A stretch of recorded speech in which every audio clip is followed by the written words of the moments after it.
Hello. How are you?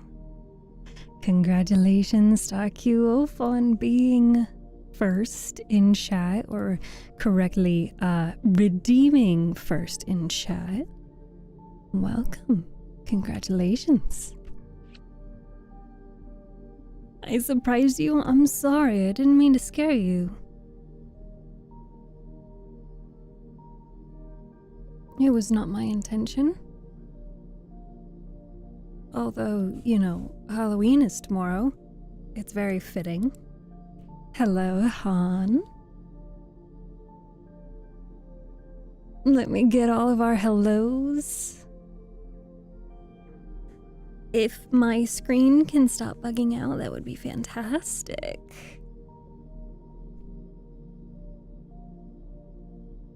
Let me go through our queue of congratulations on redeeming first in chat. I hope you are well and, you know, existing in jury duty. Hello, Billingham. Welcome, Tasty Disease. Lugal, hello. Welcome. Dova, thank you for being here. Welcome, Sleep Found. Thank you for joining us. Hello, Chris. Hello, Harukin. Hello, Neo Metal Sonic. Back to jury duty? Yes. You must behave. Hello, Pineapple. Hello, Han. Hello, DWM. Hello, B-Dogs. Welcome. Hi, Jackson. Hi, Northern Light. Thank you all so much for being here.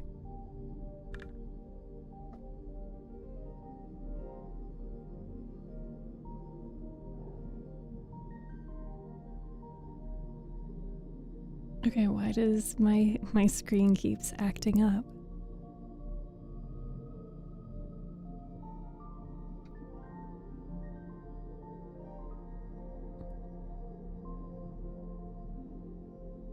Okay, my computer is freaking the hell out. Let me pull up the task manager.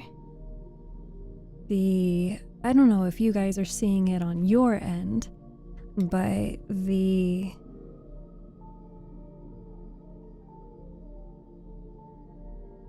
oh, cool. How convenient.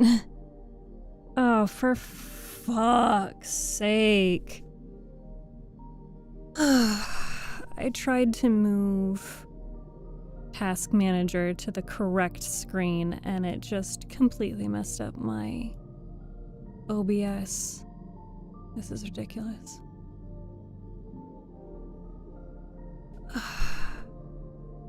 I'm sorry about the lag, guys. I'm trying to evaluate what the issue is.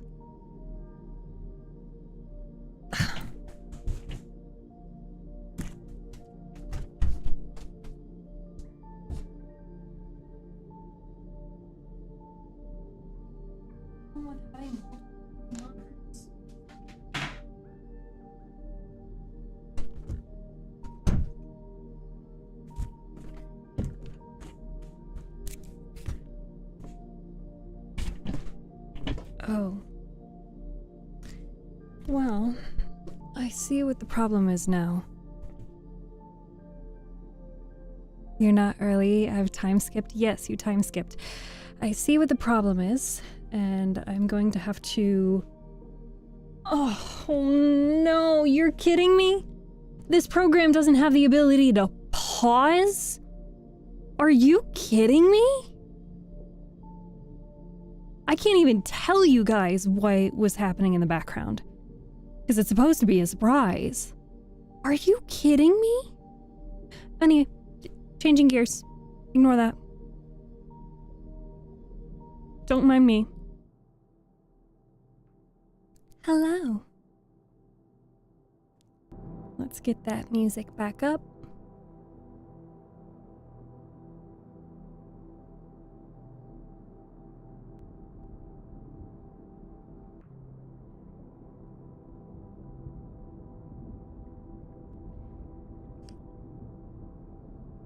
Hi. Oh,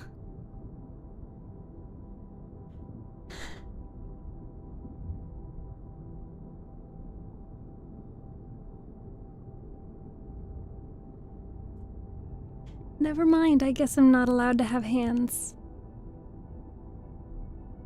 Yep. Hands don't work.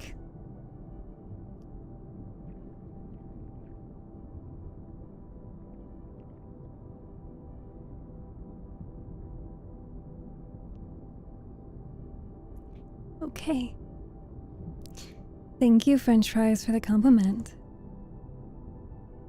End stream and restart? That's not the problem, but thank you. Otamain, how are you?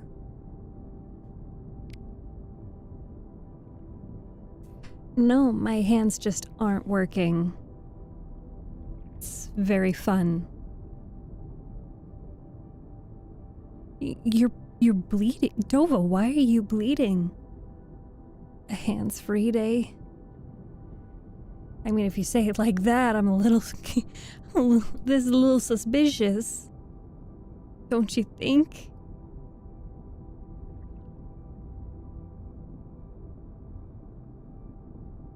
Okay.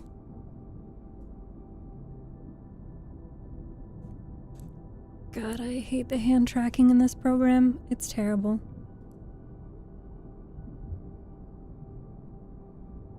Okay.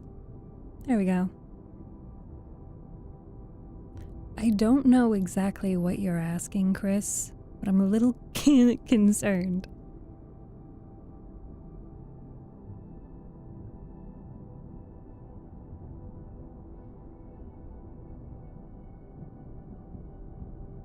There we go.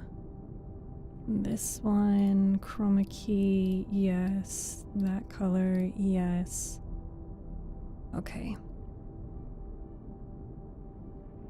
I'm sorry to make you guys sit through all of this, you know, boring stuff, but it's just my life. Everything fucking broke. Anyway, we are here because we are going to read. And I hope you are looking forward to doing some reading today.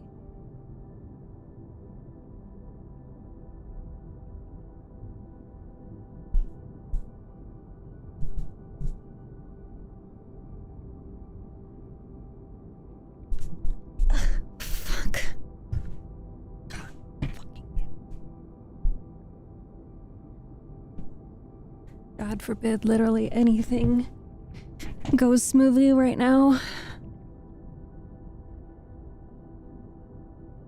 Alright. We're fine. It's fine.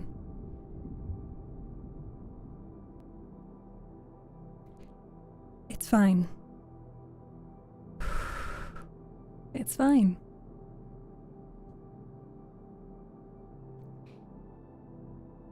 We can wait. Thank you, Pineapple. Alright, let me also fix the TikTok thing. Oh my god. Hi, Adrian. Welcome. I need to move just slightly to the side. There we go. Just like that. Okay. Hi, Genesis. Welcome. Thank you so much for being here. Okay.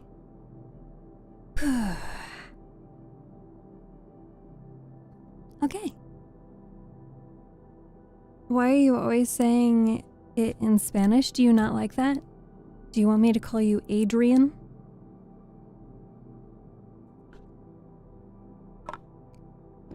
Hi, Clockface. Hi, Nathan. What we are going to read today is some awesome books. No, not books, short stories. We are doing a short story narration day. Hi, Chaos. It's good to see you. Either way, just say it normally. Okay. I joined your Discord. Thank you for joining the Discord. Hi, Pyro Spartan. Fingers crossed. I can kind of do that. Good box. Good box. is the fish in the background Twitch exclusive. It is for Twitch chatters and YouTube chatters. If you'd like to watch on YouTube and send a message in chat, you can get a fish. Same thing for Twitch. I have one more thing that I unfortunately need to fix about my avatar. So, one moment, please.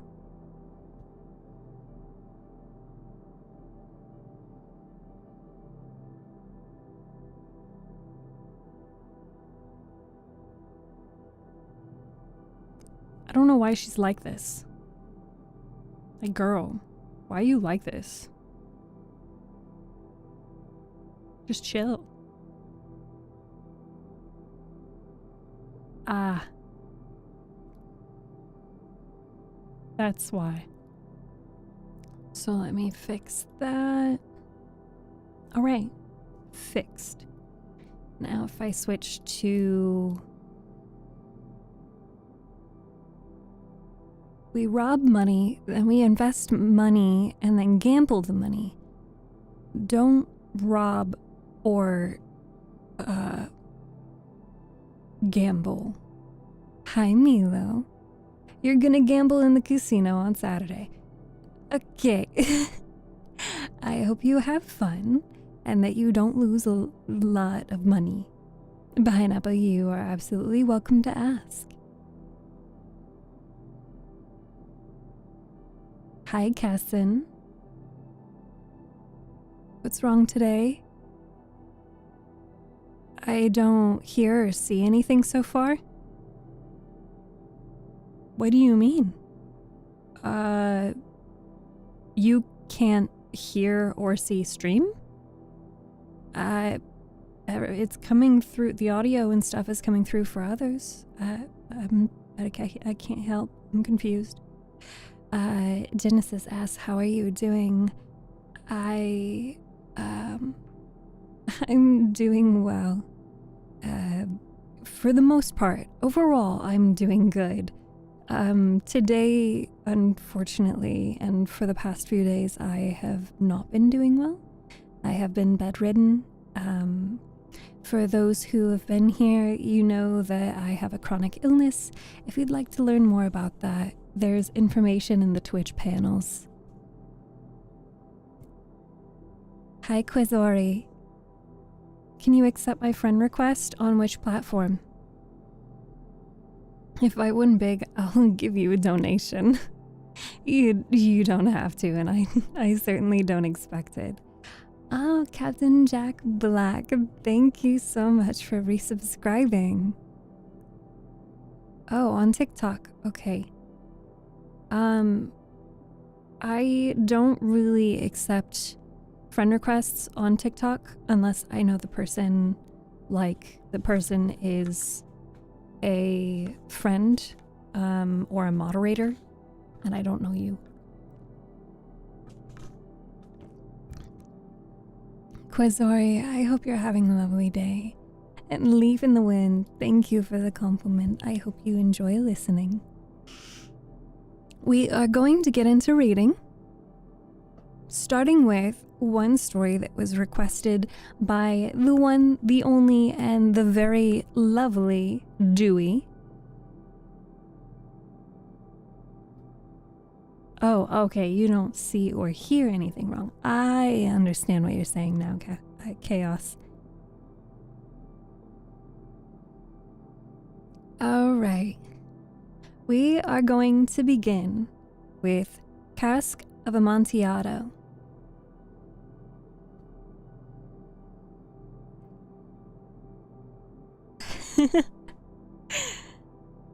I don't know about that one, Chris. Also, wait, I need to double check on something. What?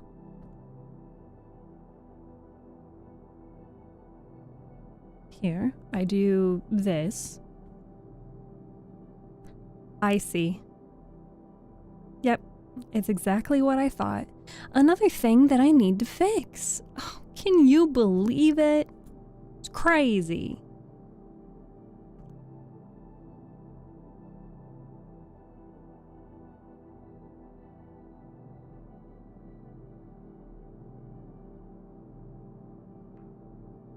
Why does her head go back like that?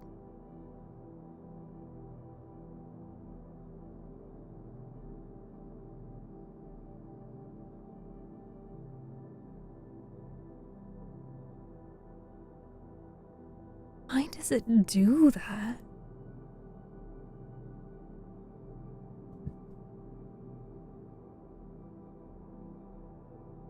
Oh.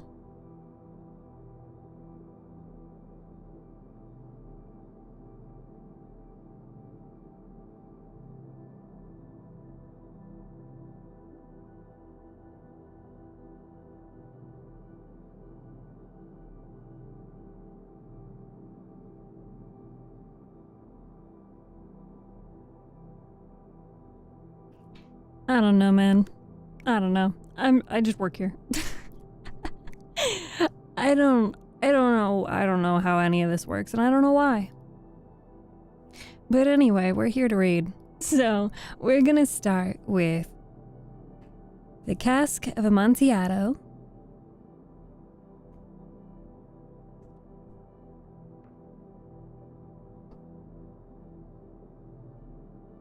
The Cask of Amontillado by Edgar Allan Poe. The thousand injury of Fortunato I had borne as best I could, but when he ventured upon insult, I vowed revenge. You, who so well know that nature of my soul, will not suppose, however, that I gave utterance to a threat. At length, I would be avenged. This was a point definitely settled, but the very definitiveness with which it was resolved precluded the idea of risk. I must not only punish, but punish with impunity.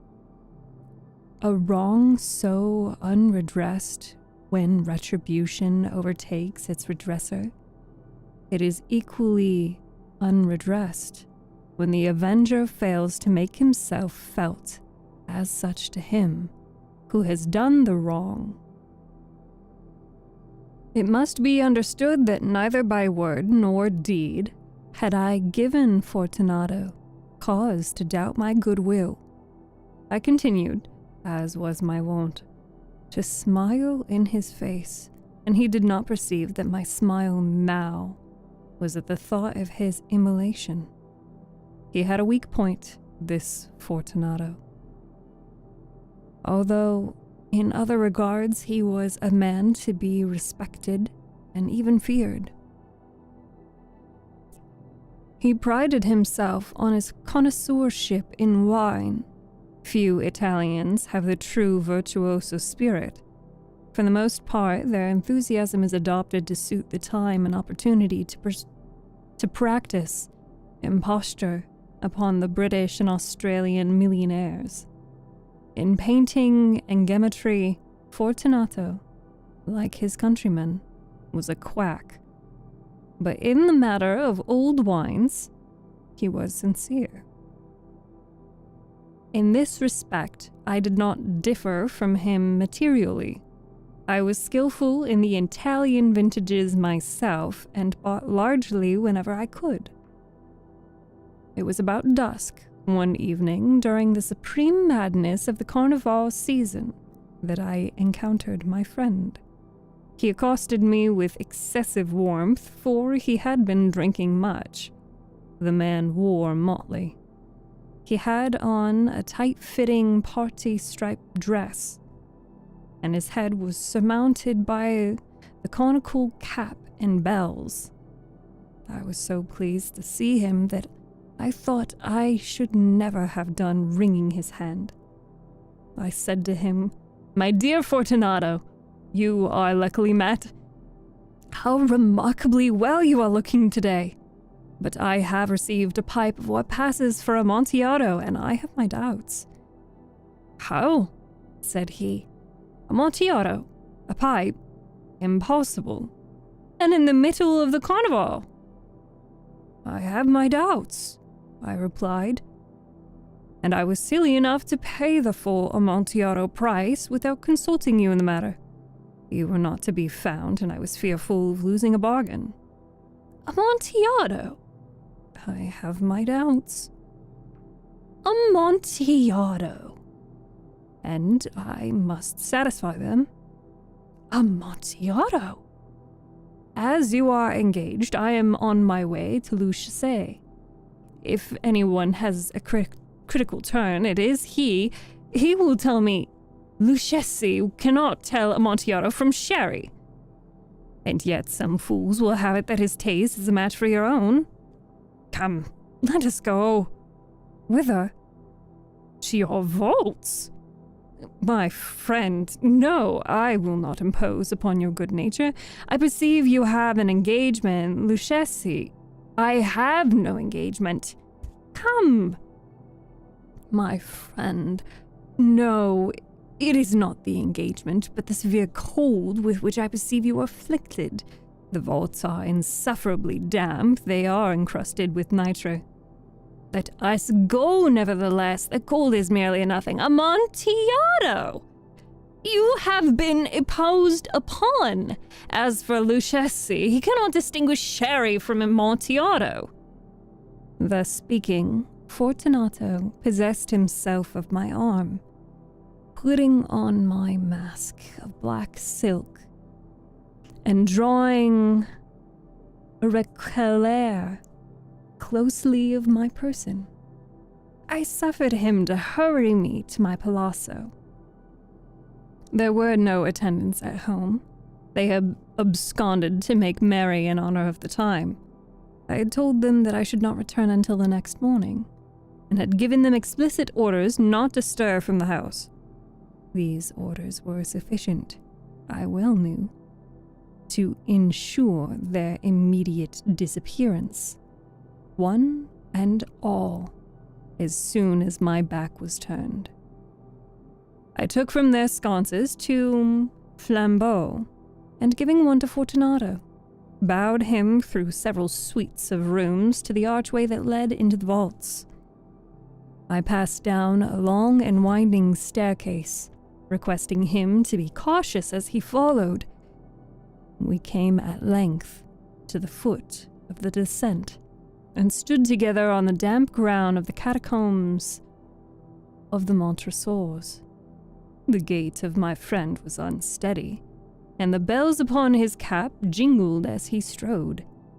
The pipe, said he. It is further on, said I, but observe the white web work which gleams from the cavern walls. He turned towards me, and looked into my eyes with 2 filthy orbs that distilled the rheum of intoxication. Nitre? He asked, at length. Nitre, I replied. How long have you had that cough? My poor friend found it impossible to reply for many minutes. It is nothing, he said at last. Come, come, I said with decision. We will go back. Your health is precious. You are rich, respected, admired, beloved. You are happy as I once was. You are a man to be missed. For me, it is no matter. We will go back. You will be ill, and I cannot be responsible. Besides, there is Luchese. Enough, he said. The cough is a mere nothing. It will not kill me. I shall not die of a cough. True, true, I replied. And, indeed, I had no intention of alarming you unnecessarily, but you should use all proper precaution. A draught of this Medoc will defend us from the damps. Here I knocked off the neck of a bottle which I drew from a long row of its fellows that lay upon the mould. Drink, I said, presenting him the wine. He raised it to his lips with a leer.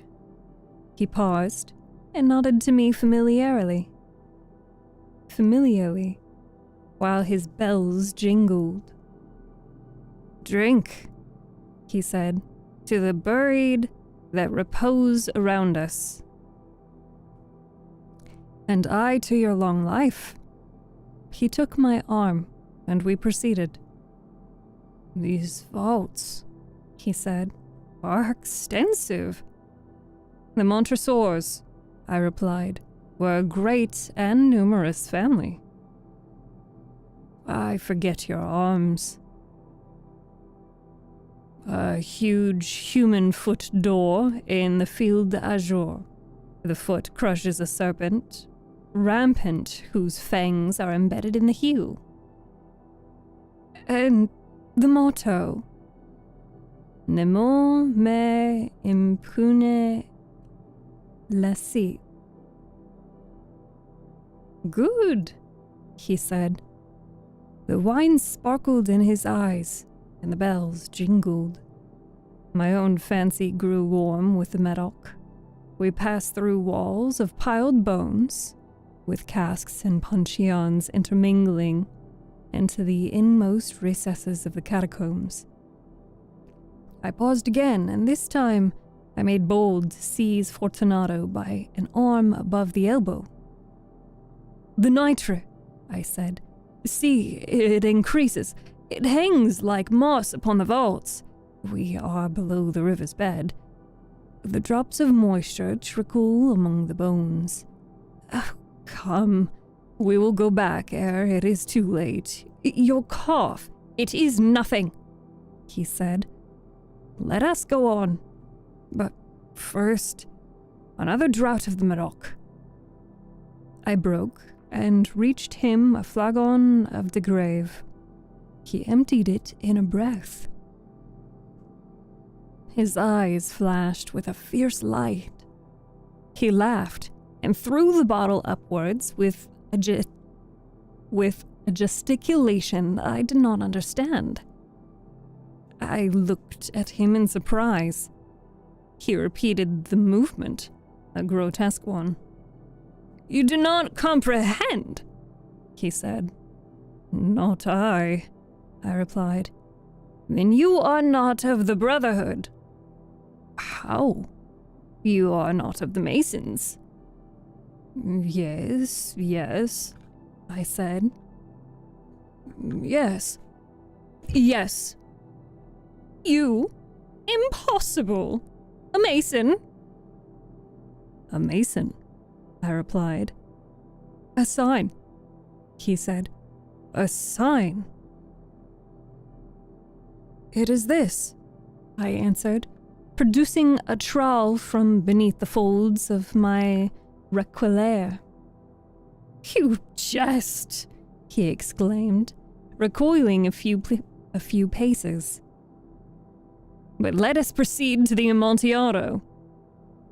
Be it so, I said, replacing the tool beneath the cloak and again offering him my arm. He leaned upon it heavily. We continued our route in search of the Amontillado. We passed through a range of low arches, descended, passed on, and ascending again, arrived at a deep crypt in which the foulness of the air caused our flambeau rather to glow than flame. At the most remote end of the crypt, there appeared another less spacious. Its walls had been lined with human remains piled to the vault overhead in the fashion of the great catacombs of Paris. 3 sides of this interior crypt were still ornamented in this manner. From the 4th side, the bones had been thrown and lay promiscuously upon the earth, forming at one point a mound of some size. Within the wall, thus exposed by the displacing of the bones, we perceived a still interior recess, in depth about 4 feet, in width 3, in height 6 or 7. It seemed to have been constructed for no especial use within itself, but formed merely the interval between 2 of the colossal supports of the roof of the catacombs. and was backed by one of their circumscribing walls of solid granite. It was in vain that Fortunato, uplifting his dull torch, endeavored to pry into the depth of the recess. Its termination, the feeble light, did not enable us to see. "Proceed," I said. "Herein is the Amontillado. As for Lucius, he is an ignoramus."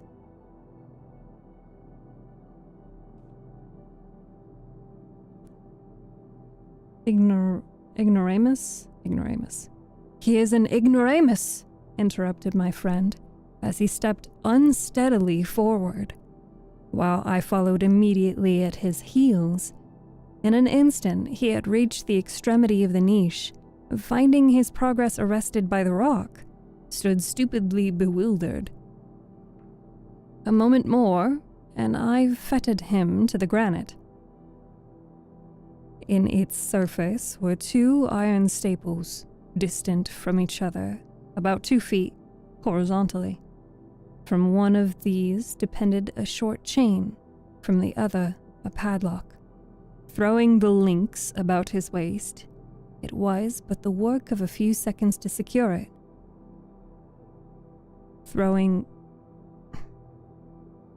He was too much astounded to resist. Withdrawing the key, I stepped back from the recess. "Pass your hand," I said, "over the wall. You cannot help feeling the nitre. Instead, it is very damp. Once more, let me implore you to return." "No." "Then I must positively leave you."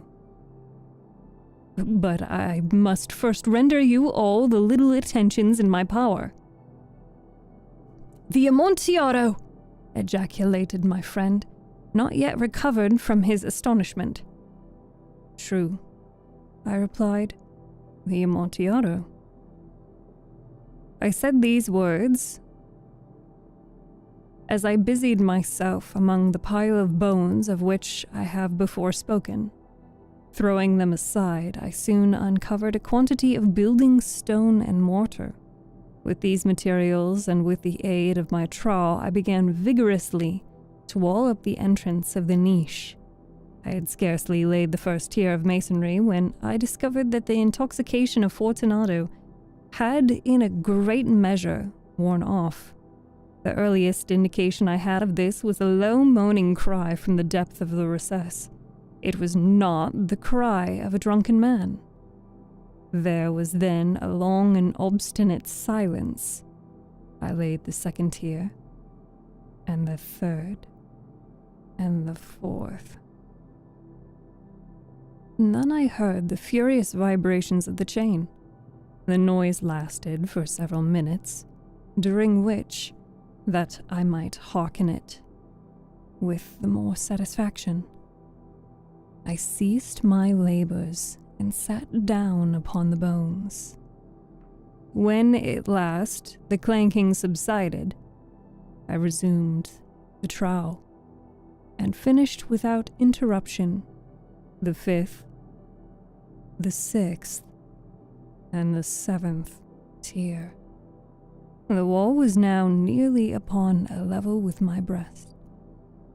I again paused, holding the flambeau over the masonwork, threw a few feeble rays upon the figure within. A succession of loud and shrill screams bursting suddenly from the throat of the chained form seemed to thrust me violently back. For a moment I hesitated. I trembled. Unsheathing my rapier, I began to grope with it about the recess, but the thought of an instant reassured me. I placed my hand upon the solid fabric of the catacombs and felt satisfied. I reapproached the wall. I replied to the yells of him who clambered. I re-echoed. I aided. I surpassed them in volume and in strength. I did this, and the clamorer grew still. It was now midnight. and my task was drawing to a close. I completed the 8th, the 9th, and the 10th tier. I had finished a portion of the last and 11th. There remained but a single stone to be fitted and plastered in. I struggled with its weight. I placed it partially in its desired position. But now there came from out the niche a low laugh that erected the hairs upon my head. It was succeeded by a sad voice, which I had difficulty in recognizing as that of the noble Fortunato. The voice said, "A very good joke indeed. An excellent jest. We shall have many a rich laugh about it at the Palazzo. Over our wine." "The Amontillado," I said. "Yes, the Amontillado. But is it not getting late? Will not they be awaiting us at the Palazzo? And Lady Fortunato and the rest? Let us be gone." "Yes, let us be gone." "For the love of God, Montresor!" "Yes," I said, "for the love of God." But to these words I hearkened in vain for a reply. I grew impatient. I grew aloud. I grew impatient. I called aloud, "Fortunato!" No answer. I called again, "Fortunato!" No answer still. I thrust a torch through the remaining aperture and let it fall within. There came forth in reply only a jingling of the bells. My heart grew sick on account of the dampness of the catacombs. I hastened to make end of my labor. I forced the last stone into its position. I plastered it up. Against the new masonry, I re-erected the old rampart of bones. For the half of a century, no mortal has disturbed them. In pace requiescat.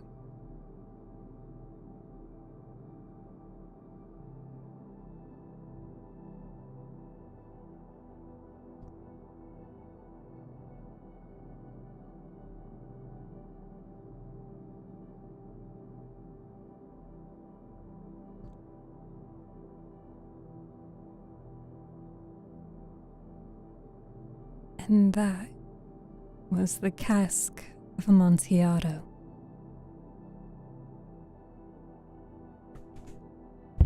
Ow, I hit my foot. So, how'd you like it? Hi, Envy. Hi, Evita Kiro.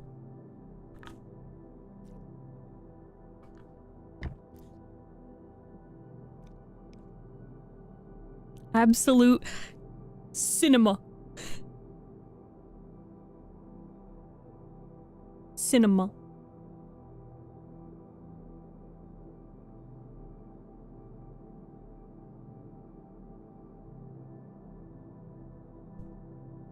All right. Are we ready for another story? Or do you guys have a story that you want me to read? That was absolute orchestra. Orchestra. Orchestra.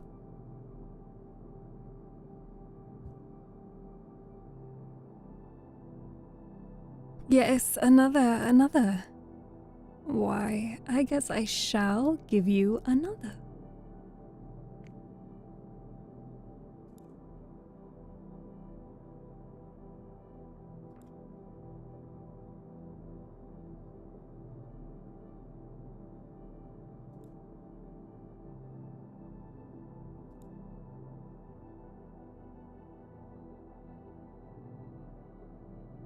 Hi, it's my mans. You are late, yes, you are late. But this is okay. You only missed the first story. Let's see.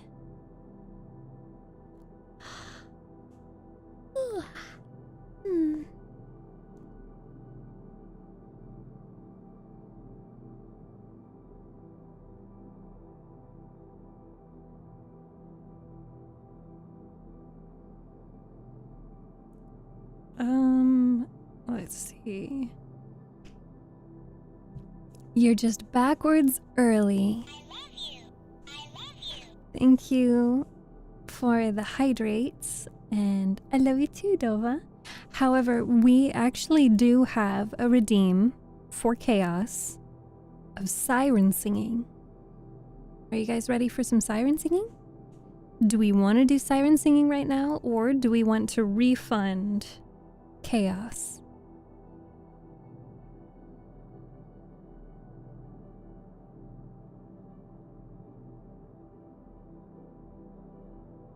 Yeah?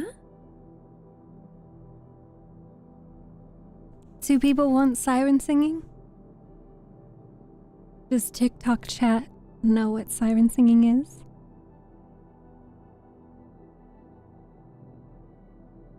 Hi, Gatsly Atsly. Okay, it sounds like we're doing some siren singing. That means that I need to, like, mentally get into space. I gotta get focused, chat. Hi, Poods. Oh, you know what? You bring up an excellent point. Oh, you didn't have to work today because of the terrible weather. Ooh. Does that mean that you've been sleeping today? Also, I had an idea from the, like literally just a few minutes ago, from an idea relevant to our last conversation, Mr. Shark. What if I put the fishies on my head? And every time someone sends a chat message, they get to be that fishy. And so every chat message, it's somebody new. You know? What if it's that? What if it's that? For the puzzle, if you guys are interested in solving a puzzle, just say puzzle and you'll get the link. Perfect event to end the birthday? Is it your birthday? Happy birthday, Mr. Aloon.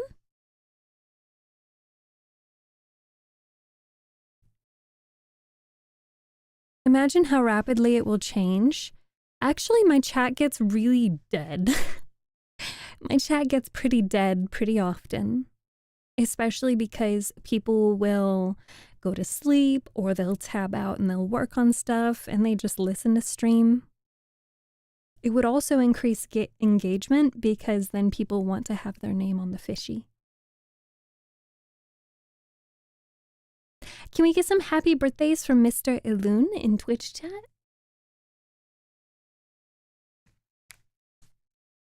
Okay. Siren singing.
Was that 5 minutes? I wasn't keeping track.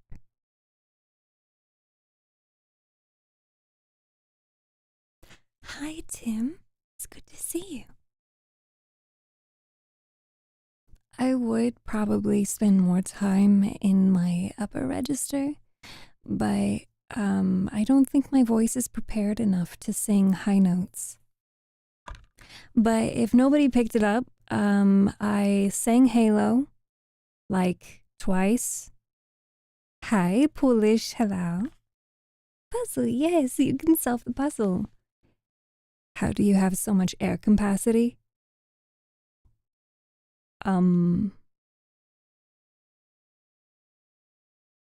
I could make a joke and just say that I'm full of air, but that would, be an insult to me. So I guess what I should probably say is that I have practiced breathing a lot, and reading books on stream is a great exercise in controlling your breath.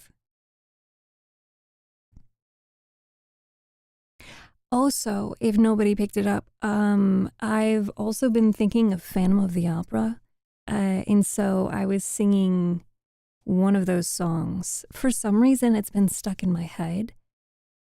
Hi, Ruli. Hello. Thank you for watching on YouTube. I have this song from Phantom of the Opera stuck in my head, and I don't even sing the song very well. I don't even remember the lyrics all that much either. So I'm just kind of like, I don't know why it's stuck in my head. I'm not prepared to sing opera in any capacity right now. I'm out of water. But if you guys are interested, if you want me to sing a little bit of the song that's like stuck in my head, I would sing it for you. The hand movements are so great. They could be better. I really hate this hand tracking. It's terrible compared to some other programs that I have. But I still have to figure out how the fuck that works. Yes, of course. Yes. Oh. Okay. Let me just pull up the lyrics because I don't remember.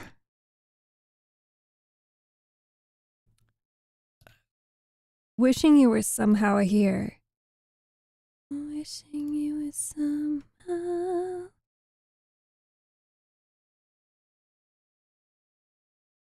Here we go. So, do I have any I got you blushing? Yes, you did. Do I have any Phantom of the Opera fans in chat? Because like I love you. You got opera fans in chat? Okay, you're so right.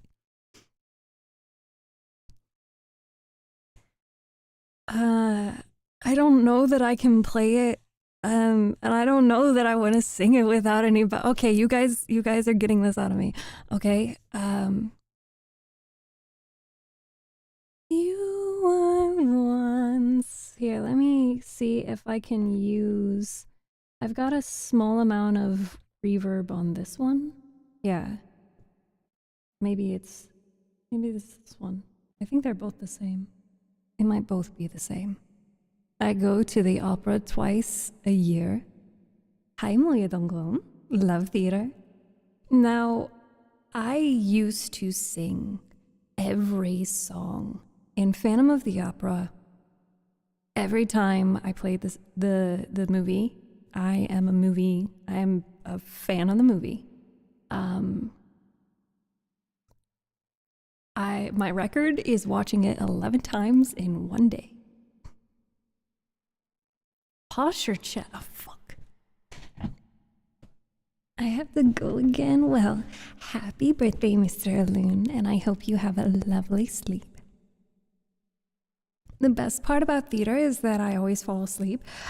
I have been to see Phantom of the Opera performed at theater once.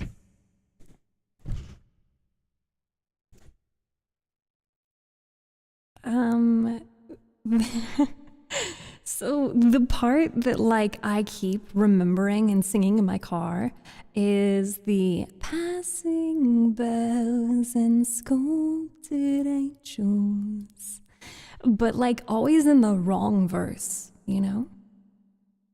You were once my one companion. I'm not sitting properly for singing. Okay. Oh no.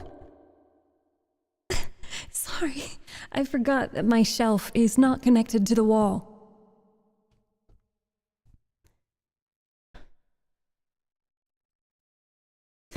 Oh, you guys are making me so anxious. Okay. You were once my one companion. You were all that mattered. You were once a friend and father. Then my world was shattered.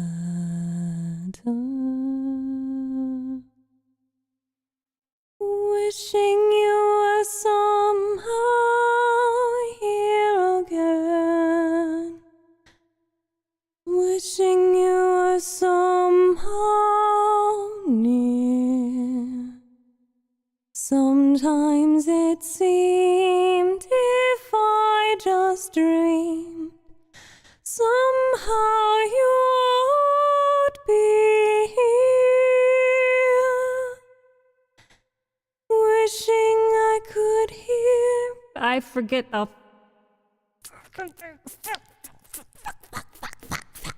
Sorry. I'm sorry. I ruined it. I'm not perfect. Please don't disown me. I'm trying. Wishing I could hear your voice again, knowing that I never would.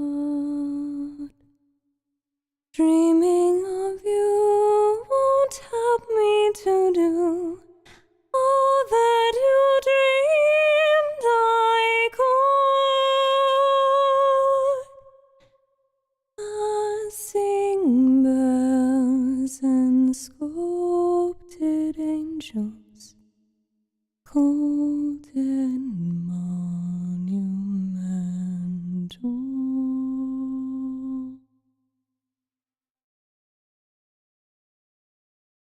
Seemed for you the wrong companions. You were warm and gentle. Too many years fighting back tears. Why can't the past just die? Wishing you were somehow here again, knowing we must say goodbye. Try to forgive, teach me to live. Give me the strength to try. No more memories, no more silent tears, no more gazing across the wasted years. Help me say goodbye.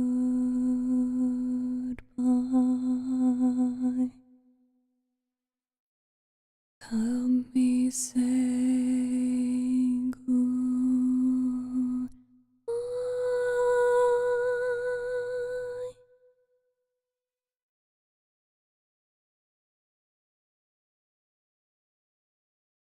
Okay, that's it. That's all you get. I probably butchered that so horribly bad, and I will remember how bad that was when I'm trying to go to sleep at night, so that it will inevitably keep me awake is significantly longer. And you know what? 3 years from now, beautiful. You're lying. The amount of lying that is happening. Yes, Poland. I sang the siren's call and you arrived. Polish, you've already finished the you've already finished the puzzle? Gatliatzli? Bouquet toss, standing ovation, celebratory whistle. No, you guys are lying to me. It was beautiful. I have problems with sleeping in this house. Relax. I'm glad that I can help you relax, Pake. I have given you another puzzle, chat.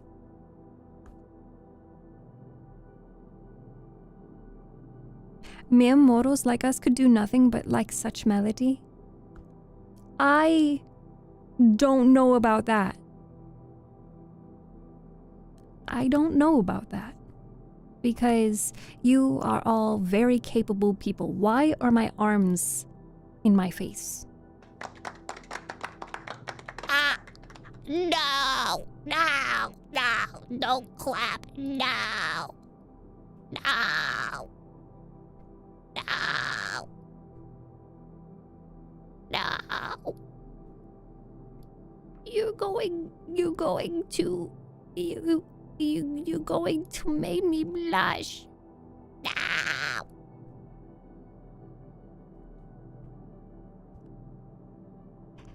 Just so you don't twist your tongue, I can go by KG. Are you the KGB? Are you the KGB? Thank you for simplifying it for me. I could call you Gat as well. I am only kidding. I swear I'm only kidding. Thank you, KG, for simplifying it for me. For any of the fishies who would like more siren singing, if I get enough people that tell me you want siren singing, I will make YouTube videos that are regular, words. I will make YouTube videos that is the siren singing, okay?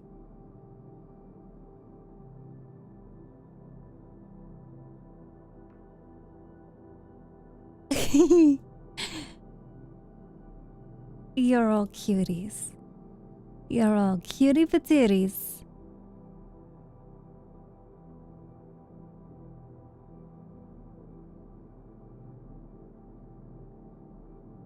See, if you guys tell me that you want something, I will make a valiant attempt to, execute Order 66. The other thing that we have been requested to read is called I Have No Mouth and I Must Scream. I don't know anything about it.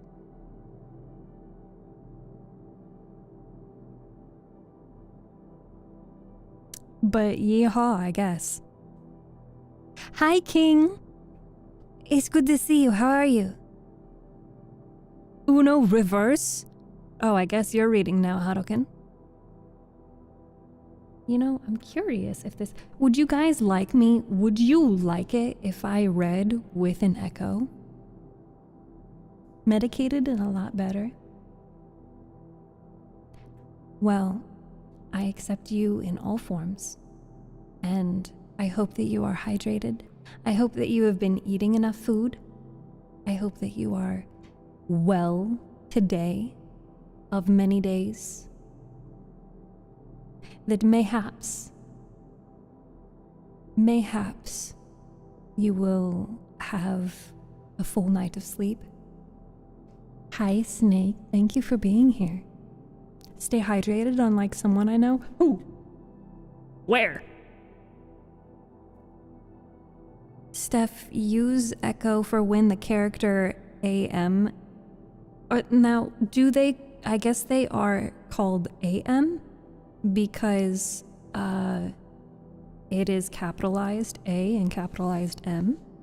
Hi, happy Halloween. Kvaj. Hello. Здравствуйте. Привет. Does this work? Nope, that doesn't work. I hate that doesn't work.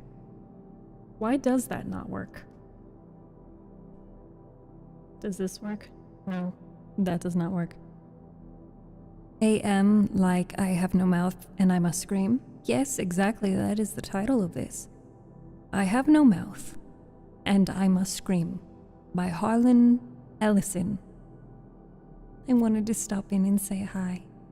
Well, thank you for joining and thank you for saying hello. Sending you hugs, King. I hope that you continue to be well. I will press the button to do the voice, the echo with when which character is talking? When AM discuss? When Am speaketh? Okay, yes, okay. I have no idea what I'm getting myself into, but alas, we read.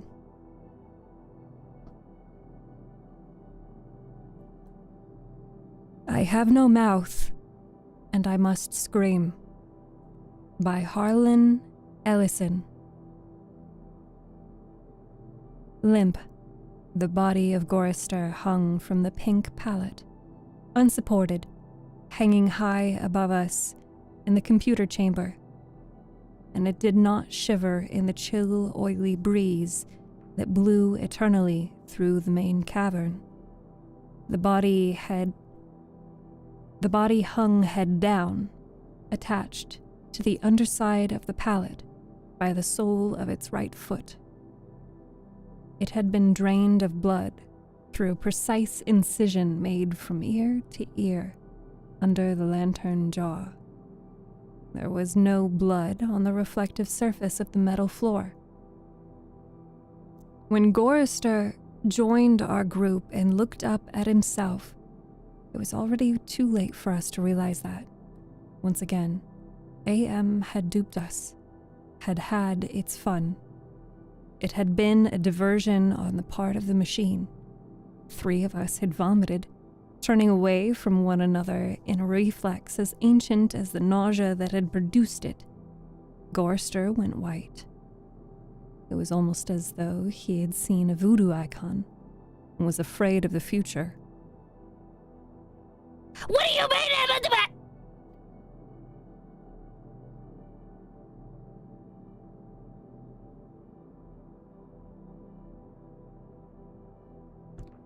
Good thing that I'm gonna re-record that. Did someone say waffles? I think I heard someone say waffles. Hi, Warwick. How are you today? It's great to see you.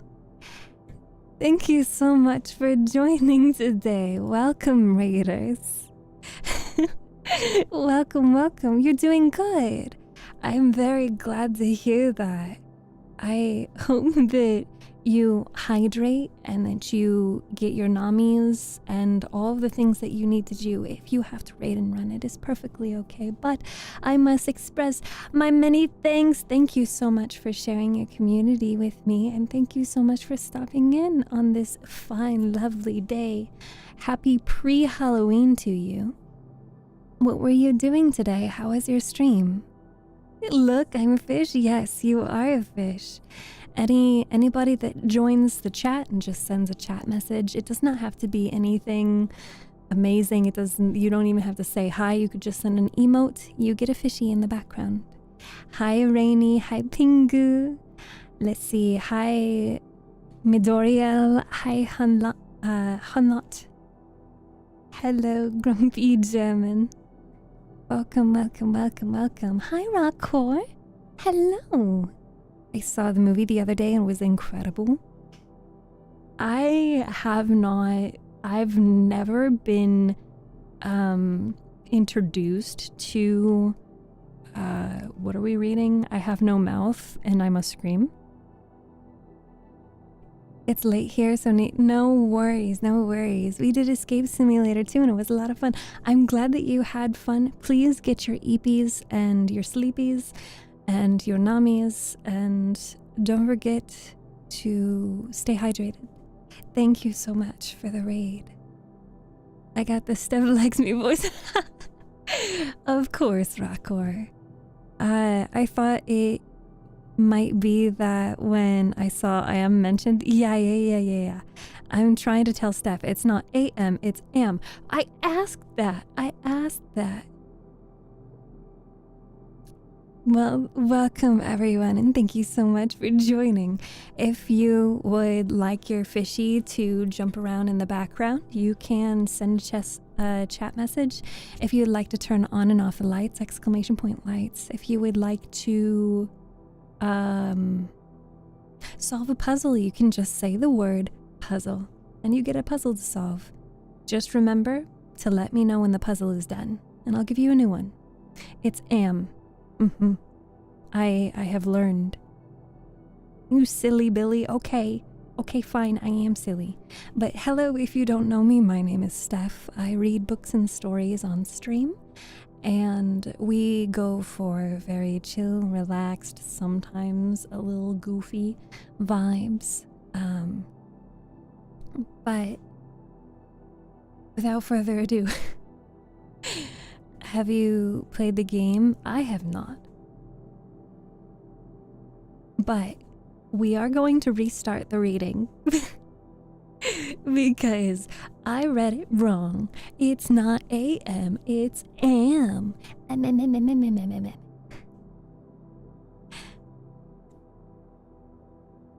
I think it was one of the first games I got on Steam. How am I today? I am doing well, Tiny Bot. Let's see, I must move my arms. There we go. Who's a good boy? You're a good boy, Rockcourt. You're a good boy. Don't mock me, woman. Okay, fine. I'll be nice. Just this once. Dewey! Hi, Dewey! You missed it. I read, The Cask of Amontillado. Thank you so much for requesting it. I appreciate it so much. Right now we are going to read I Have No Mouth and I Must Scream. Okay? Are you guys ready? One of the things that we like to do to check if people are ready for the reading, put a 1 in chat if you are ready for me to read. Please hit that follow and hit subscribe to be blessed. Toss some bits at your streamer, you want some plenty. Okay. That didn't happen. I didn't do anything.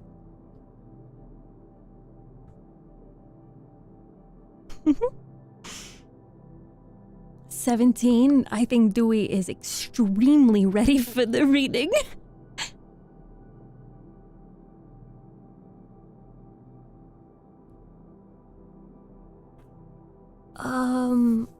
I don't know, Harvey, what? Lugo, thank you so much for the biddies. Thank you. Okay, that was pretty good, Harvey. Okay. Okay.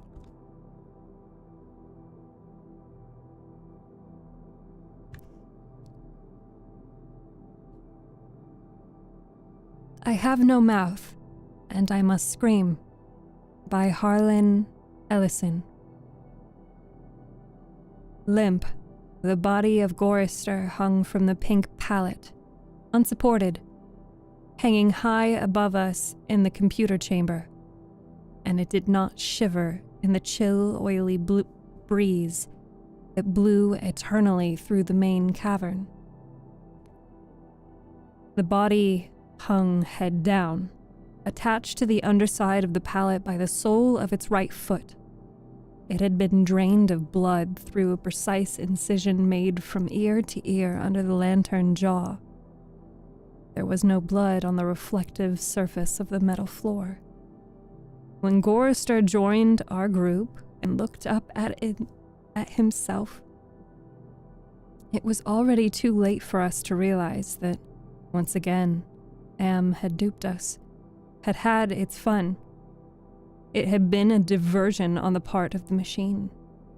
3 of us had vomited, turning away from one another in a reflex as ancient as the nausea that had produced it. Gorister went white. It was almost as though he had seen a voodoo icon and was afraid of the future. "Oh, God," he mumbled and walked away. The 3 of us followed him after a time and found him sitting with his back to one of the smaller chittering banks, his head in his hands. Ellen knelt down beside him and stroked his hair. He didn't move, but his voice came out of his covered face quite clearly. Why doesn't it just do us in and get it over with? Christ, I don't know how much longer I can go on like this. It was our 109th year in the computer. He was speaking for all of us.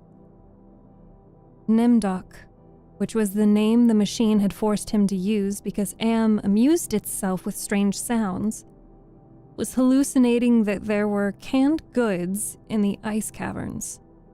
Gorster and I were very dubious.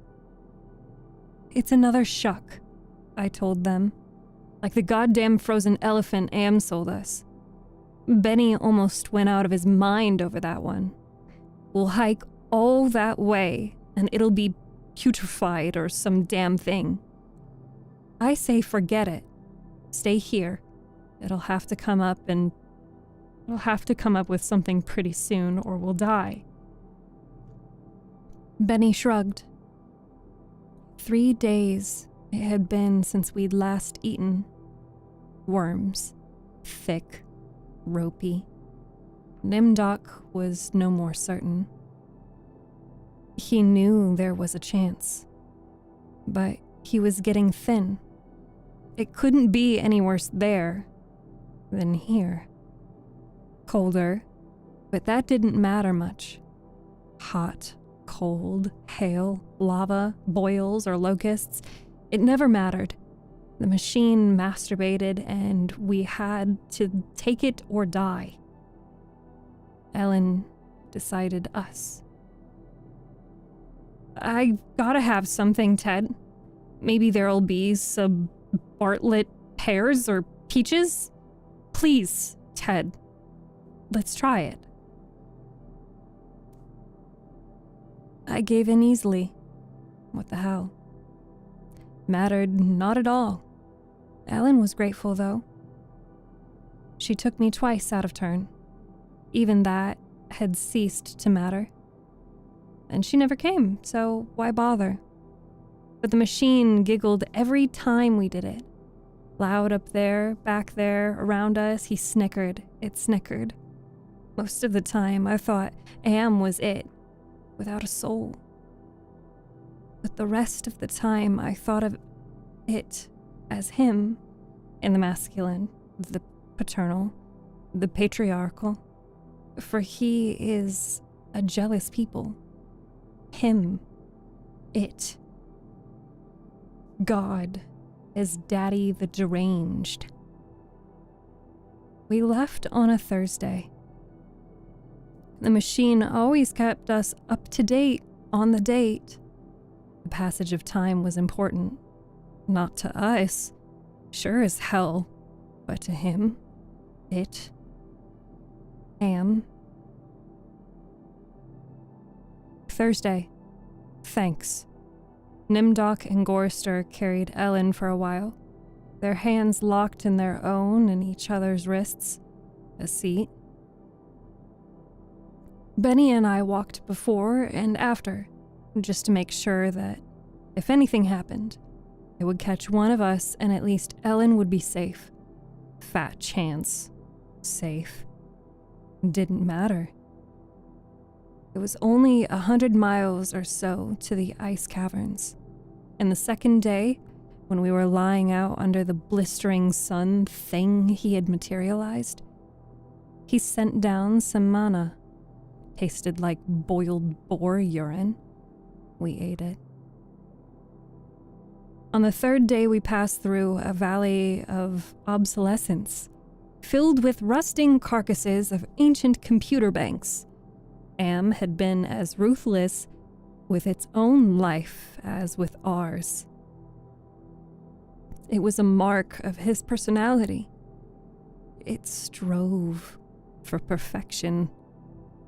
Whether it was a matter of killing off unproductive elements in his own world-filling bulk, or perfecting methods of torturing us, Am was as thorough as those who had invented him, now long since gone to dust.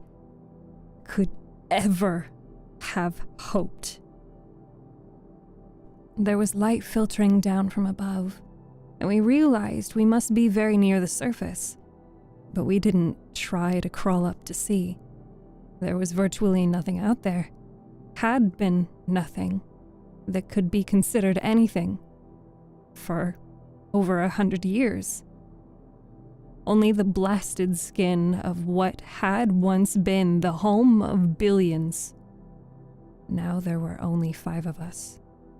Down here, inside, alone, with Am. I heard Ellen saying frantically, No, Benny, don't. Come on, Benny, don't, please. And then I realized I had been hearing Benny murmuring under his breath for several minutes.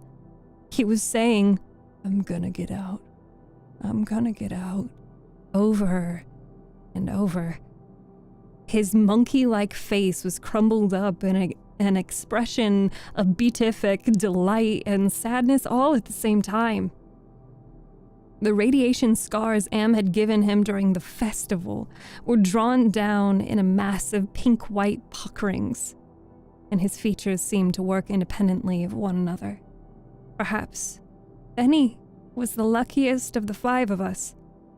He had gone stark, staring mad years before.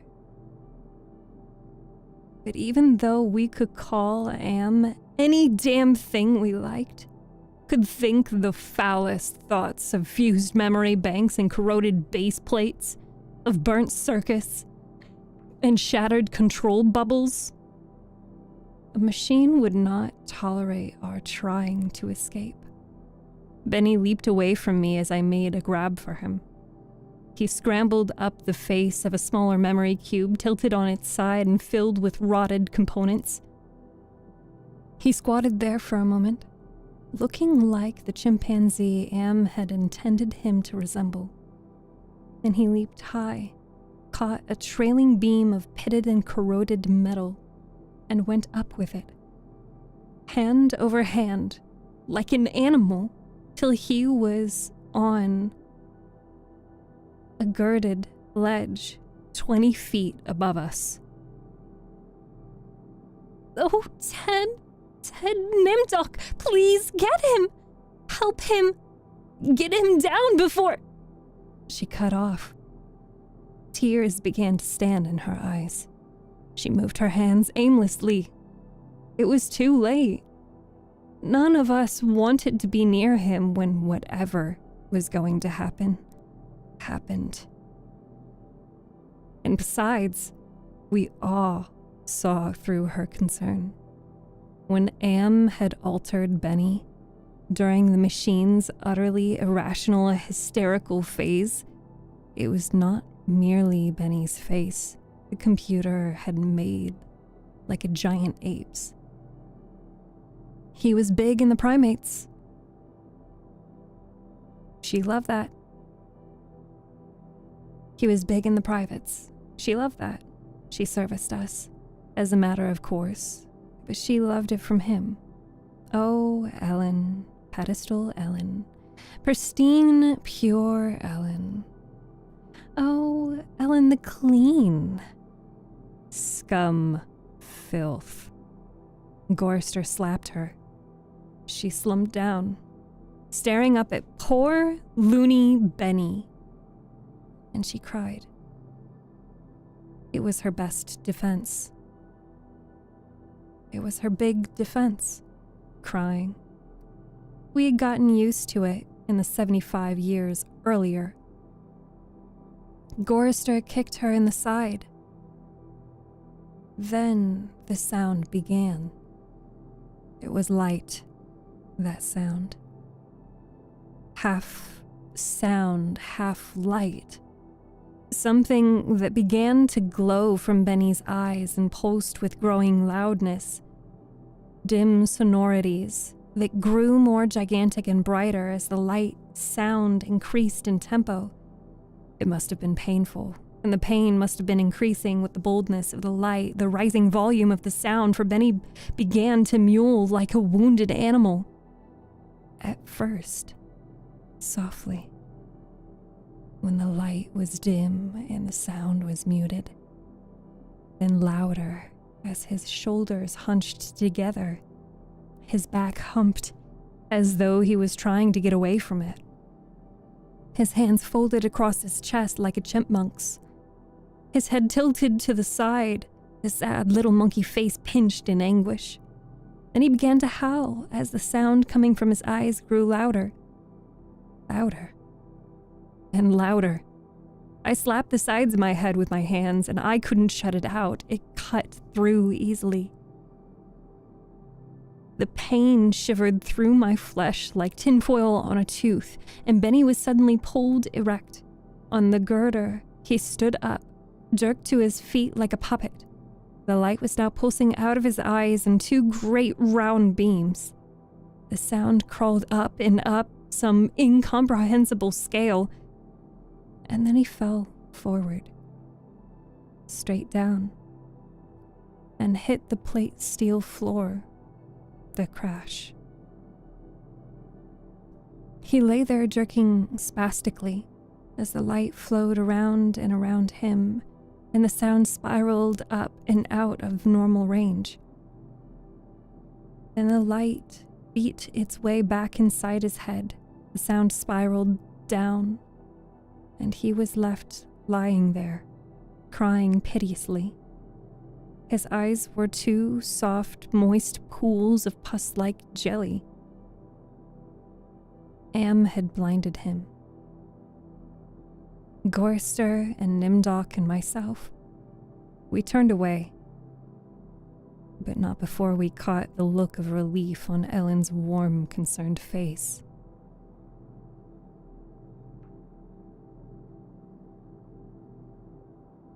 Sea-green light suffused the cavern where we made camp.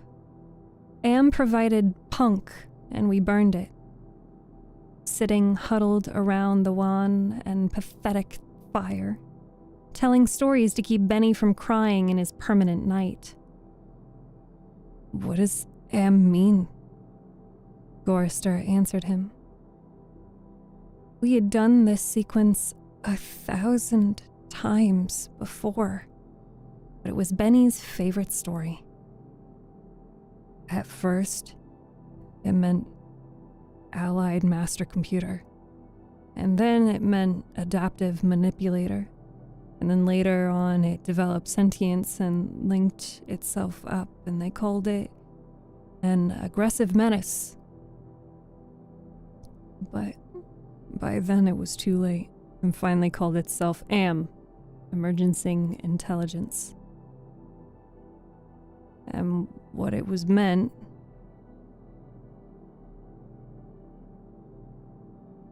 and it finally called itself AM, Emerging Intelligence. And what it meant was I am. Cogito ergo sum. I think, therefore I am. Benny drooled a little and snickered. There was the Chinese am and the Russian am and the Yankee am, and he stopped. Benny was beating on the floor plates with a large, hard fist. He was not happy. Gorster had not started at the beginning. Gorster began again.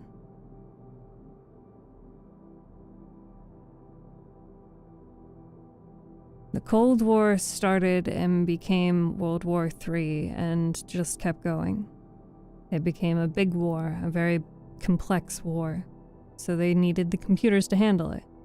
They sank the first shafts and began building AM. There was the Chinese AM, and the Russian AM, and the Yankee AM. And everything was fine until they had honeycombed the entire planet, adding on this element and that element. But one day Am woke up and knew who he was, and he linked himself, and he began feeding all the killing data until everyone was dead, except for the 5 of us. and Am brought us down here." Benny was smiling, sadly. He was also drooling again. Ellen wiped the spittle from the corner of his mouth with the hem of her skirt. Gorster always tried to tell it a little more succinctly each time, but beyond the bare facts, there was nothing to say. None of us knew why Am had saved 5 people, or why our specific 5, or why he spent all his time tormenting us, or even why he had made us virtually immortal. In the darkness, one of the computer banks began humming.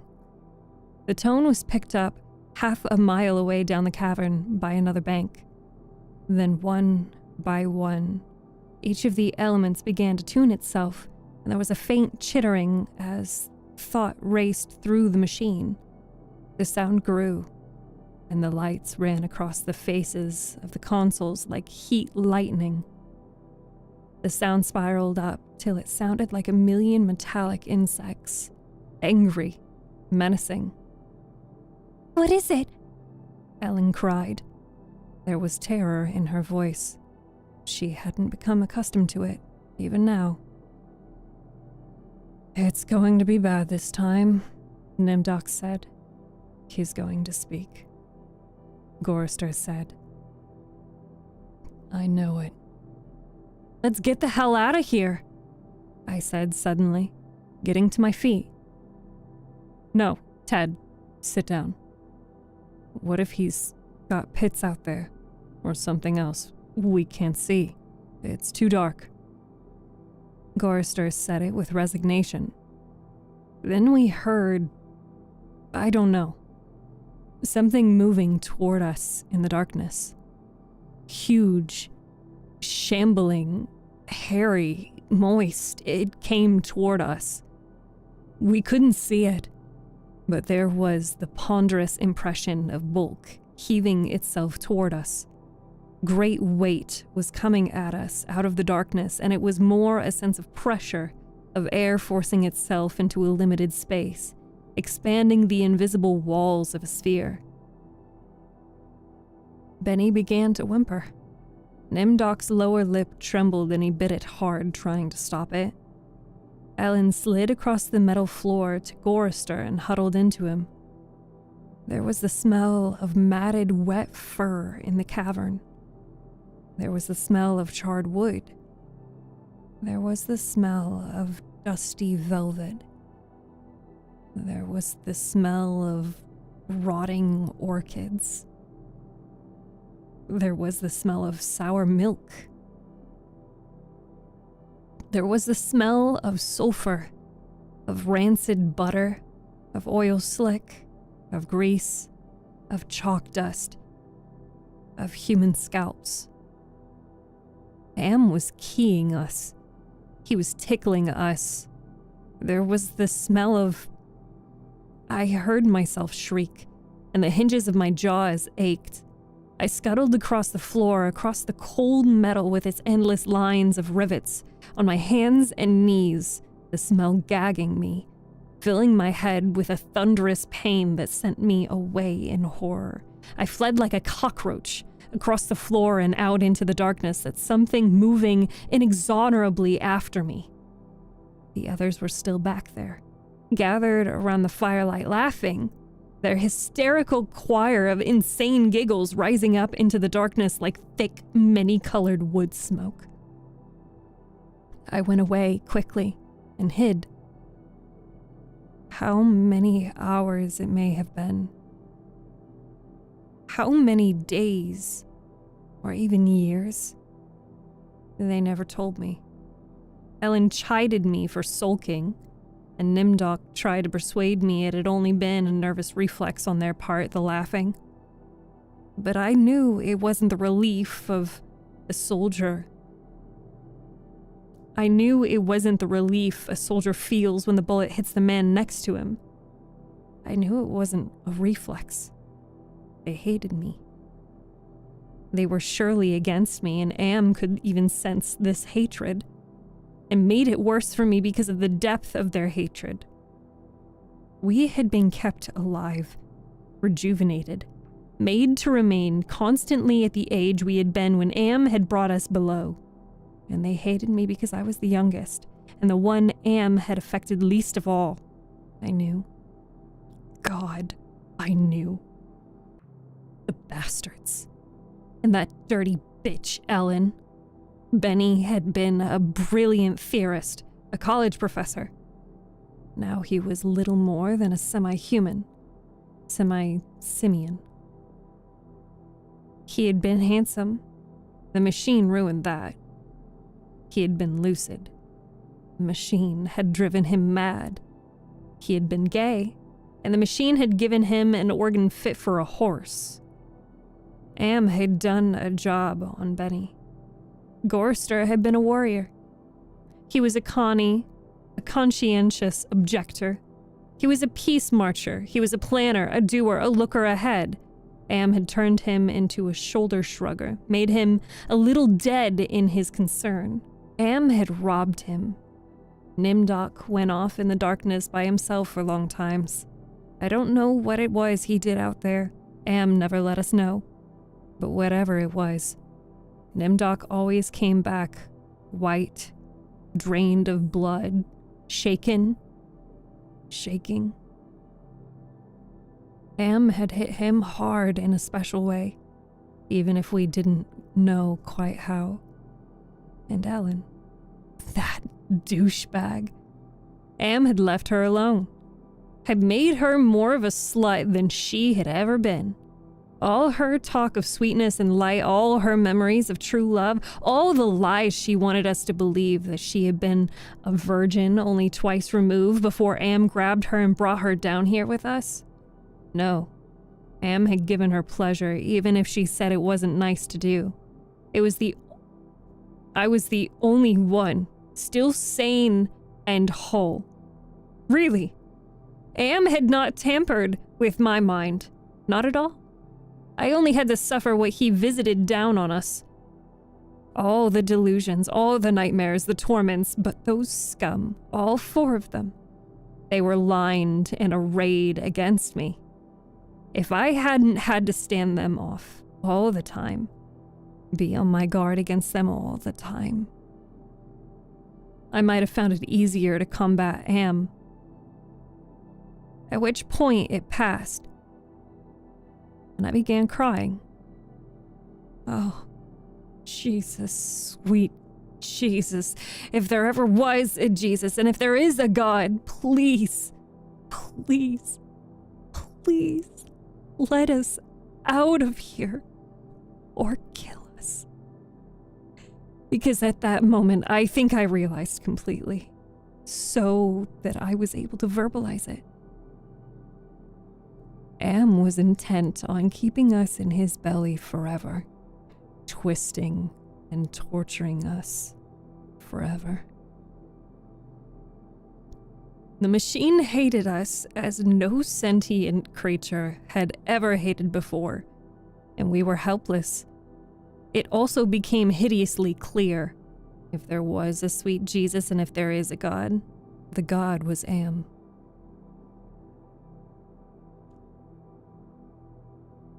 A hurricane hit us with the force of a glacier thundering into the sea. It was a palpable presence, winds that tore at us, flinging us back the way we come. Down the twisting, computer-lined corridors of the dark way. Ellen screamed as she was lifted and hurled face forward into a screaming shoal of machines, their individual voices strident as bats in flight. She could not even fall. The howling wind kept her aloft, buffeted her, bounced her, tossed her back and down and away from us, out of sight suddenly as she was swirled around a bend in the dark way. Her face had been bloody, her eyes closed. None of us could even get to her. We clung tenaciously to whatever outcropping we had reached. Benny wedged in between 2 great crackle-finish cabinets.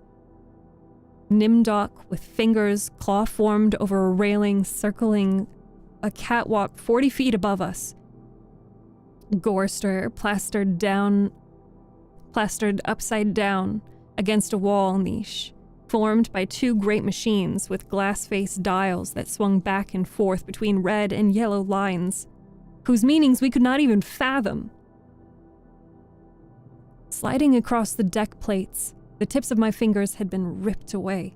I was trembling, shuddering, rocking as the wind beat at me, whipped at me, screamed down out of nowhere at me, and pulled me free from one sliver thin opening in the plates to the next. My mind was roiling, tinkling, chittering softness of brain parts that expanded and contracted in quivering frenzy. The wind was the scream of a great, mad bird as it flapped its immense wings. And then we were all lifted and hurled away from there, back down the way we had come, around a bend, into a dark way we had never explored, over terrain that was ruined and filled with broken glass and rotting cables and rusted metal, and far away, farther than any of us had ever been, trailing along miles behind Ellen. I could see her every now and then crashing into metal walls and surging on, with all of us screaming in the freezing, thunderous hurricane that would never end. And then suddenly it stopped, and we fell.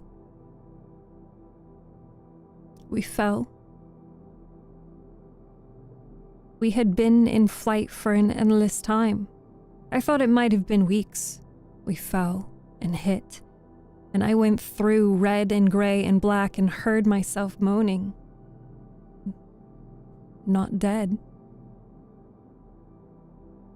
Am went into my mind.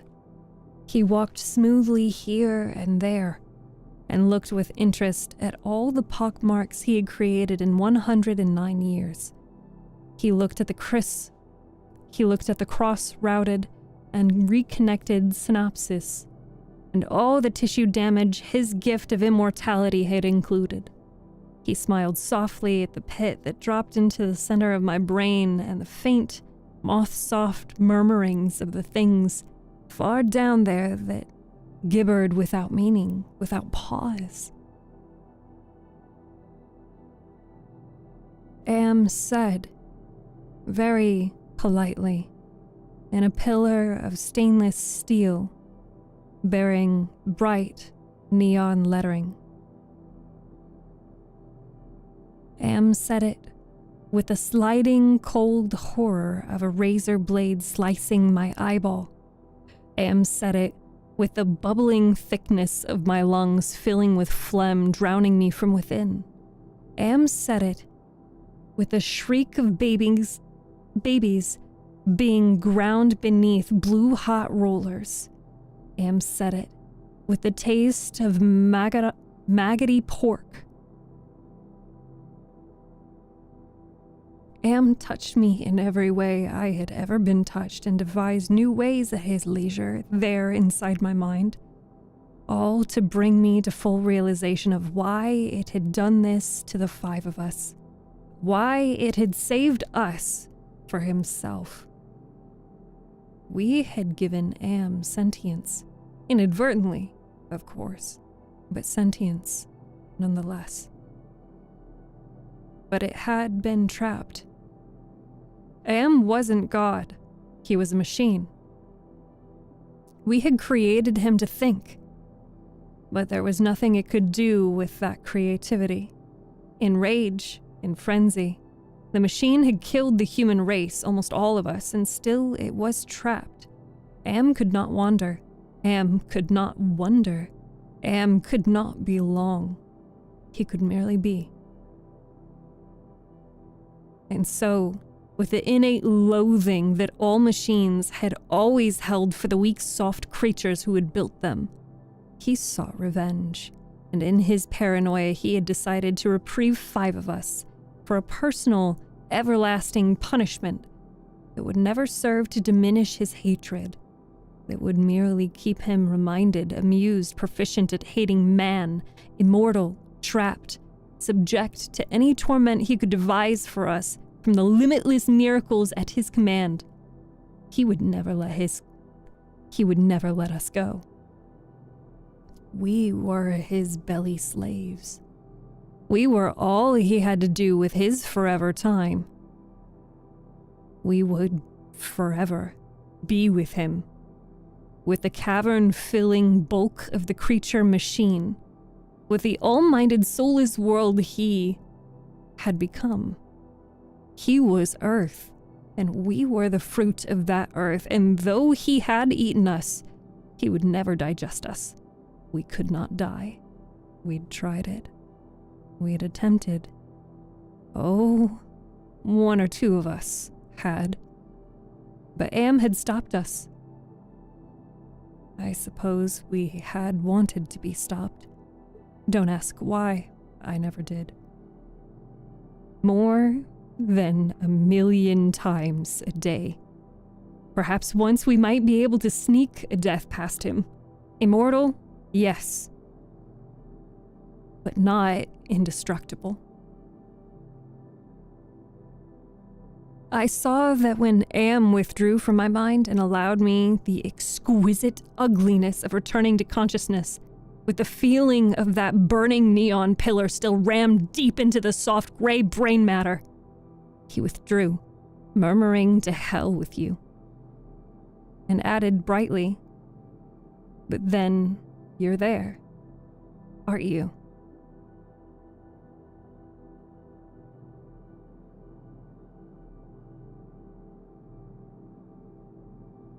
The hurricane had, indeed, precisely, been caused by a great mad bird as it flapped its immense wings. We had been traveling for close to a month, and Am had allowed passages to open to us only sufficient to lead us up there, directly under the North Pole, where it had nightmared the creature for our torment. What whole cloth had he employed to create such a beast? Where had he gotten the concept? From our minds? From his knowledge of everything that had ever been on this planet he now infested and ruled? From Norse mythology it had sprung, this eagle, this carrion bird, this rock, this Hergelmir, the wind creature, Huracan incarnate, gigantic. The words intense, monstrous, grotesque, massive, swollen, overpowering, beyond description. There, on a mound rising above us, the bird of winds heaved with its own irregular breathing, its snake neck arching up into the gloom beneath the North Pole, supporting a head as large as a Tudor mansion, a beak that opened slowly as the jaws of the most monstrous crocodile ever conceived. Sensuously,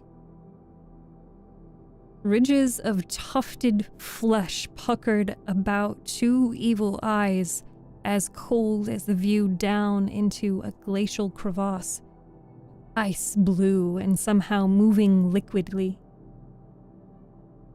It heaved once more and lifted its great sweat-colored wings in a movement that was certainly a shrug.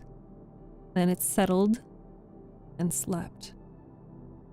Talons, fangs, nails, blades. It slept. Am appeared to us as a burning bush and said we could kill the hurricane bird if we wanted to eat. We had not eaten in a very long time, but even so, Gorster merely shrugged. Benny began to shiver and he drooled. Ellen held him. "Ted, I'm hungry," she said. I smiled at her. I was trying to be reassuring, but it was as phony as Nimdok's bravado. "Give us weapons!" he demanded. The burning bush vanished, and there were two crude sets of bows and arrows, and a water pistol lying on the cold deck plates. I picked up a set. Useless.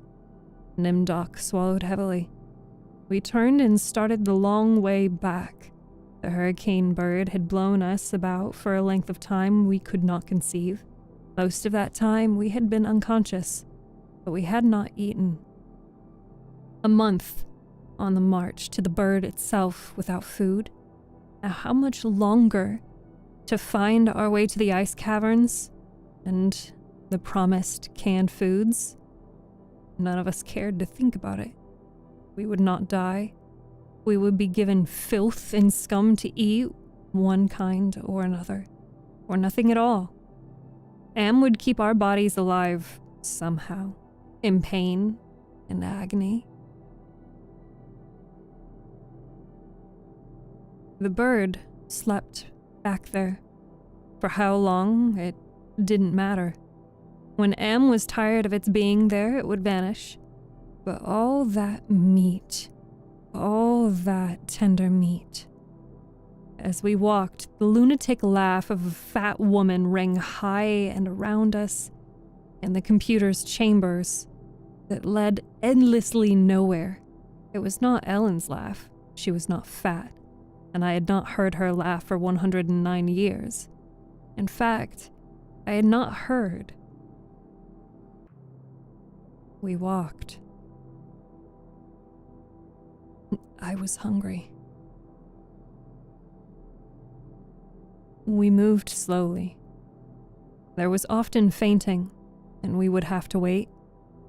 One day he decided to cause an earthquake, at the same time rooting us to the spot with nails through the soles of our shoes. Ellen and Nimdok were both caught when a fissure shot its lightning bolt across the floor plates. They disappeared and were gone. When the earthquake was over, we continued on our way, Benny Gorster and myself.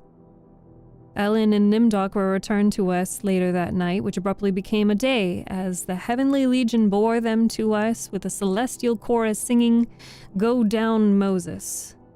The archangels circled several times and then dropped the hideously mangled bodies. We kept walking, and a while later, Ellen and Nimdok fell in behind us. They were no worse for wear, but now Ellen walked with a limp. Am had left her that. It was a long trip to the ice caverns. To find the canned food, Ellen kept talking about Bing cherries and Hawaiian fruit cocktail. I tried not to think about it. The hunger was something that had come to life, even as Am had come to life. It was alive in my belly, even as we were in the belly of the earth, and Am wanted the similarity known to us. So we heightened the hunger. There is no way to describe the pains that not having eaten for months brought us. And yet we were kept alive. Stomachs that were merely cauldrons of acid, bubbling, foaming, always shooting spears of sliver-thin pain into our chests. It was the pain of the terminal ulcer, terminal cancer, terminal paralysis. It was unending pain. And we passed through the caverns, the cavern of rats. And we passed through the boiling. And we passed through the cavern of rats. And we passed through the path of boiling steam. And we passed through the country of the blind. And we passed through the slough of despond. And we passed through the vale of tears. And we came, finally, to the ice caverns. Horizonless thousands of miles in which the ice had formed in blue and silver flashes, where novas lived in the glass, down-dropping stalactites as thick and glorious as diamonds that had been made to run like jelly and then solidified in graceful eternities of smooth, sharp perfection. We saw the stack of canned goods, and we tried to run to them. We fell in the snow, and we got up and went on, and Benny shoved us away and went at them, and pawed them, and gummed them, and gnawed at them, and he could not open them. Emma had not given us a tool to open the cans. Benny grabbed a 3-quart can of guava shells and began to batter it against the ice bank. The ice flew and shattered, but the can was merely dented. while we heard the laughter of a fat lady high overhead and echoing down and down and down the tundra. Then he went completely mad with rage. He began throwing cans as we all scrabbled about in the snow and ice, trying to find a way to end the helpless agony of frustration. There was no way. Then Benny's mouth began to drool and he flung himself on Gorster. In that instant, I felt terribly calm. Surrounded by madness, surrounded by hunger, surrounded by everything but death, I knew death was our only way out. Am had kept us alive, but there was a way to defeat him. Not total defeat, but a price. But at least peace. I would settle for that. I had to do it quickly. Benny was eating Gorster's face. Gorster on his side, thrashing snow, Benny wrapped around him with powerful monkey legs, crushing Gorster's waist, his hands locked around Gorster's head like a nutcracker, and his mouth ripping at the tender flesh of Gorster's cheek. Gorster screamed with such jagged-edged violence that stalactites fell. They plunged down softly, erect in the receiving snowdrifts. Spears, hundreds of them, everywhere, protruding from the snow. Benny's head pulled back sharply as something gave it all at once, and bleeding raw, white dripping of flesh hung from his teeth. Ellen's face, black against the white snow, dominoes in the chalk dust. Nimdok, with no expression but eyes, all eyes. Gorster, half-conscious. Benny, now an animal. I knew Am would let him play. Gorster would not die, but Benny would fill his stomach. I turned half to my right and drew a huge ice spear from the snow, all in an instant. I drove the great ice point ahead of me like a battering ram braced against my right thigh. It struck Benny on the right side just under the rib cage and drove upward through his stomach and broke inside him. He pitched forward and lay still. Gorster lay on his back. I pull another spear free and straddle him, still moving, driving the spear straight down through his throat. His eyes closed as the cold penetrated. Ellen must have realized what I had decided, even as fear gripped her. She ran at Nimdok with a short icicle as he screamed and into his mouth, and the force of her rush did the job. His head jerked sharply, as if it had been nailed to the snow crust behind him. All in an instant. There was an eternity beat of soundless anticipation. I could hear Am draw in his breath. His toys had been taken from him. 3 of them were dead, could not be revived. He would keep us alive, but by his strength and talent. But he was not God. He could not bring them back. Ellen looked at me, her ebony features stark against the snow that surrounded us. There was fear and pleading in her manner, the way she herself was ready. I knew we only had a heartbeat before Am would stop us. It struck her and she folded toward me, bleeding from the mouth. I could not read meaning into her expression. The pain had been too great, had contorted her face, but it might have been thank you. It's possible. Please. Some hundreds of years may have passed. I don't know. Am has been having fun for some time now, accelerating and retarding my time sense. I will say the word now. Now. It took me 10 months to say now. I don't know. I think it has been some hundreds of years. He was furious. He wouldn't let me bury them. It didn't matter. There was no way to dig up the deck plates. He dried up the snow. He brought the night. He roared and sent locusts. It didn't do a thing. They stayed dead. I'd had him. He was furious. I had thought Am hated me before. I was wrong. It was not even a shadow of the hate he had slavered from every printed circuit. He left my mind intact.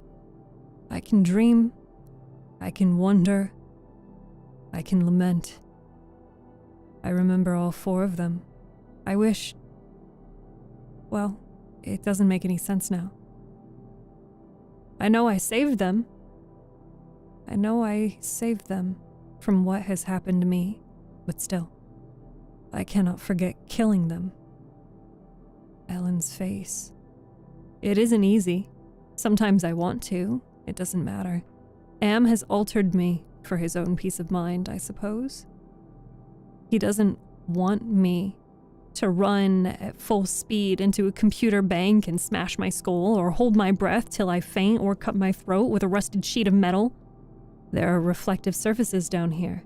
I will describe myself as I see myself. I am a great soft jelly thing. Smoothly rounded, with no mouth, with pulsing white holes filled by fog where my eyes used to be. Rubbery appendages that were once my arms, bulks rounding down into legless humps of soft, slippery matter. I leave a moist trail when I move.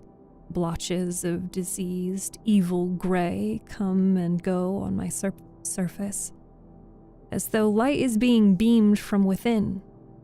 Outwardly, dumbly, I shamble about, a thing that could never have been known as a human.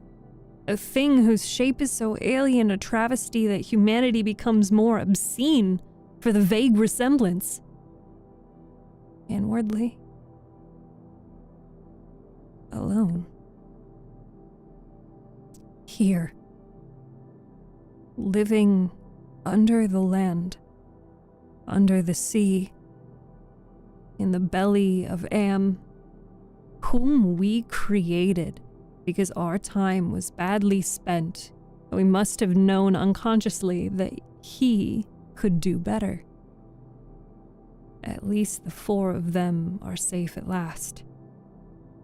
Am will be all the matter for that. It makes me a little happier. And yet, Am has won. Simply. He has taken his revenge. I have no mouth. And I must scream.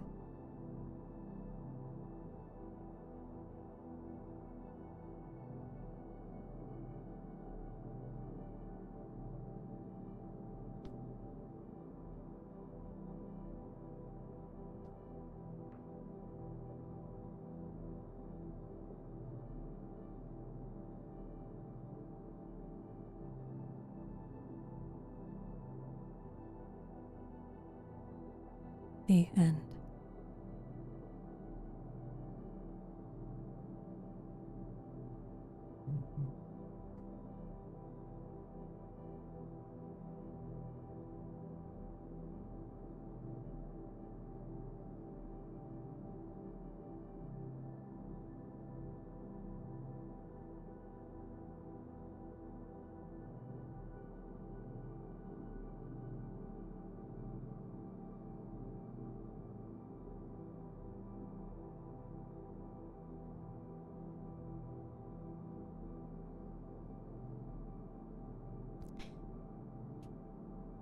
I know Rainy has gone to sleep, but Rainy, thank you so much for the 300 bits.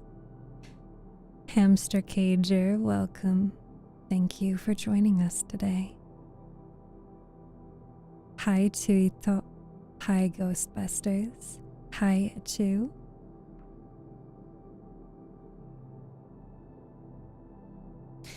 Neo Metal Sonic, I was a little confused because I was looking for the part where Am talks and it never happened, and I'm sitting over here like, when do I get to use the voice?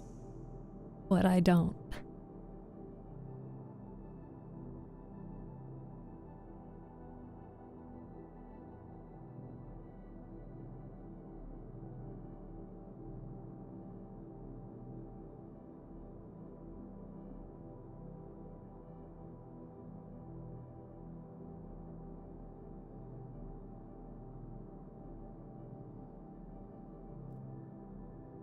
I don't know if anyone is still awake. However, it is past stream end time.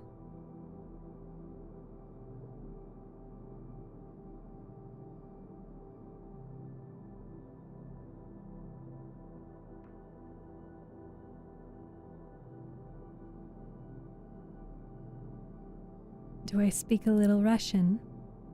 Я знаю немного по-русски. Oh, nobody told me that the puzzle was finished. I didn't know.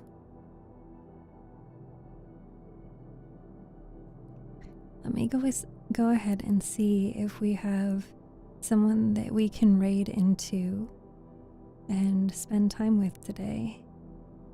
Oh wow, Cass is still going? Let's see, scary stories.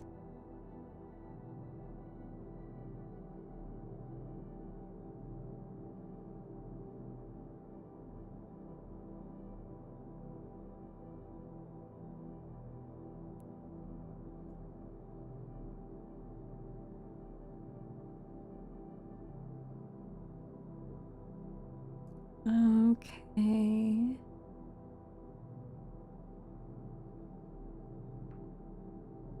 Let's see. Oh, my little fishies are sleepy.